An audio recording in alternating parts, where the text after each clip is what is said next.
Prince instead of diamonds. You said, I want to build, and I believed you. Not because you promised me mansions, but because your voice sounded like a foundation.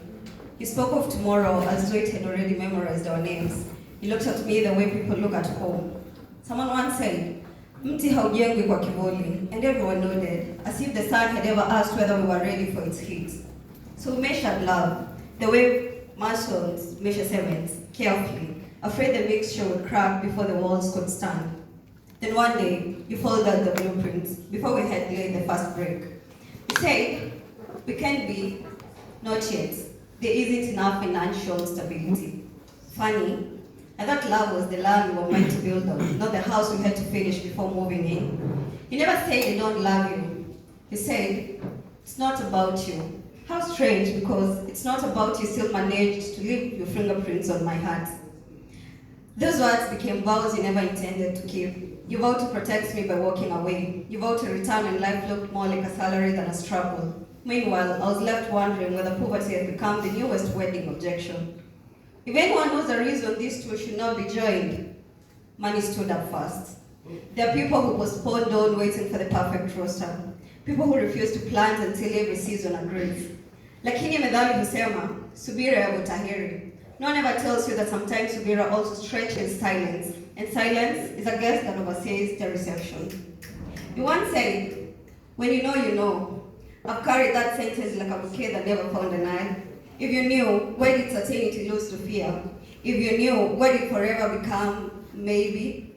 Was I the right person at the wrong season? Or was I simply the lesson before your destination? The invitations remained inside envelopes. The chairs learned the language of dust. The owl forgot the footsteps it had rehearsed all year. Even the flowers began introducing themselves as memories. Haraka haraka haina baraka, they said, as though slowness always arrives carrying blessings, as though clocks have never mistaken fear for wisdom, as though waiting has never worn the mask of living. Tell me, how does someone recognize home and still choose to sleep outside? Tell me. There was no wedding feast, only unanswered questions setting places at the table.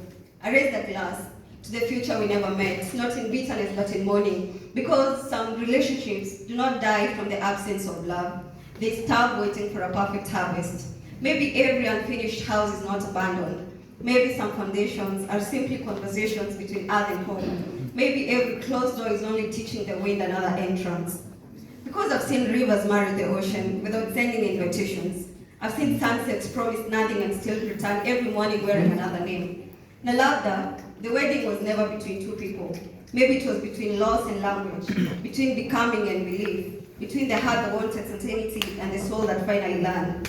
Nyumba kujengwa kwa mawe. Home is built by what remains when the walls never do. So here I stand, wearing a wedding dress, stitched from unanswered questions, holding flowers, made of almost, walking down an aisle that leads not to you, but back to myself. I hope the walls you build are strong. I hope the roof never leaks. I hope every room echoes with peace.